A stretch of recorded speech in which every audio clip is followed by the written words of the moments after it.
Welcome back to My Top 5. I'm Eric Brandt. Today's My Top 5 is League Pass teams I'm interested in watching this year.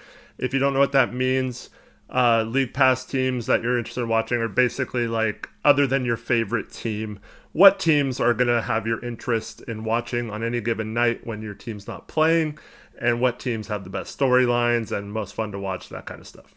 As always on My Top 5, I want to make this interactive with the viewers, so if you're watching this, please leave your top 5 League Pass teams to watch in the comments below. I'll look forward to reading those later.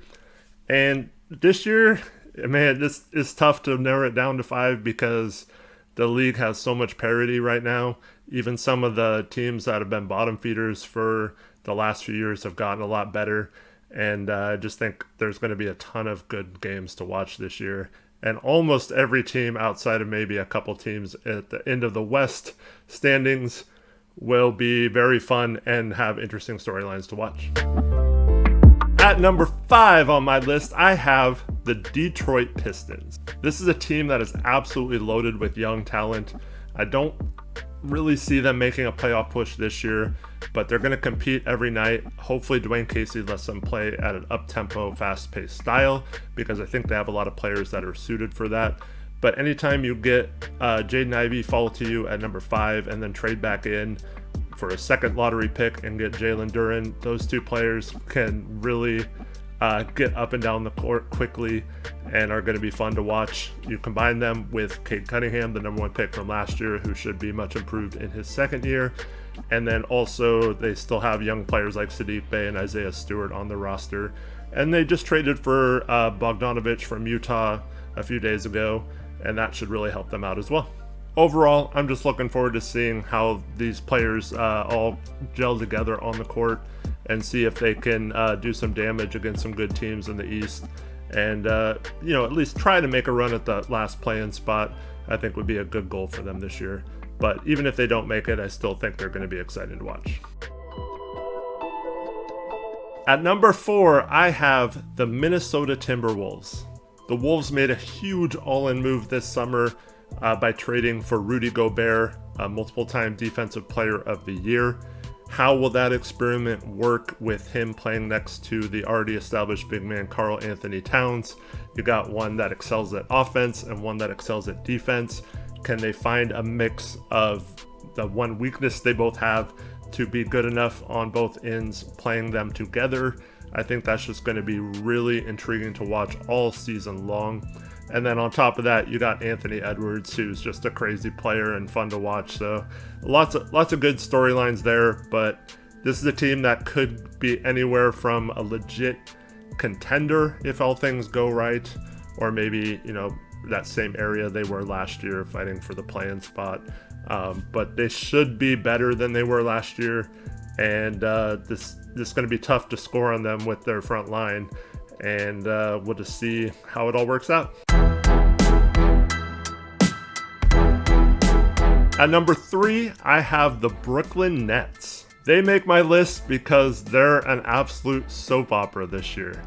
We had Kevin Durant requesting a trade. Kyrie Irving, I think at one point requested a trade this offseason as well. They're both still on the roster. Will they be happy? Will they stay there? Will this all work out? If they play, I mean, those two guys are two of the better players in the league, so they're fun to watch. And then you add to that a guy like Ben Simmons, who didn't play at all last year. So it's going to be really intriguing to watch Ben Simmons play, see if he fits well with that team, but also just see how he does, since we haven't seen him since the kind of debacle of him disappearing in the playoffs a couple years ago. So yeah, I'm just really excited to watch this team. They also signed TJ Warren, who at his core is a good player. Now, he also sat out the last 2 years, so that's another reason to watch this team, to see how he comes back, if he's able to be anything like his former self as a scorer. If either of those guys, Ben Simmons or TJ Warren, are anything close to what they were when they were healthy, this team is dangerous. But we saw last year that team was also dangerous, and they just completely fell apart, got swept, and it was just a complete disaster. So will this team be a dumpster fire, or will it somehow work out with all these people who don't want to be there and who are injury prone and things like that? Just a really weird mix of stuff. And it's just going to be very fascinating to watch this team all year to see if Steve Nash, there's questions about his coaching as well. Can he somehow keep this all together to make a run at a championship? Because if he can, this team, I wouldn't want to face a healthy Nets team if you're one of the top seeds in the East.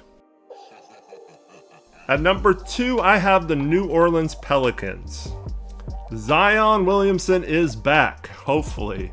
We all know he has injury concerns and this could change at any moment, but as of right now, it appears he is healthy and ready to go. How will he mesh back with that unit that made the playoffs last year? They traded for CJ McCollum at the trade deadline. They finally had that lead guard that they've been missing for the last couple of years. And how will Zion come in and help that team? They have a lot of bad defenders in their rotation, but they have a couple of elite defenders as well. How can you mix those two?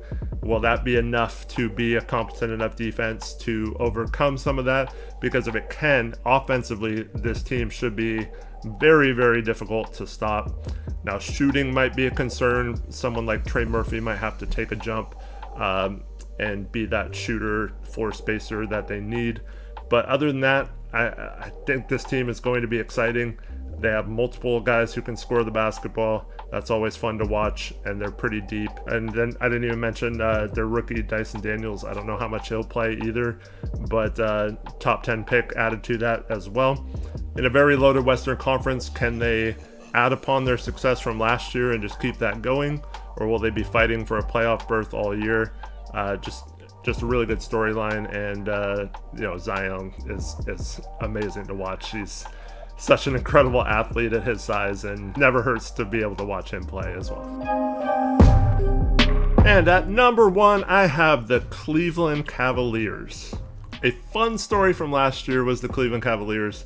They started shooting up the standings at one point. It looked like they were going to make the playoffs.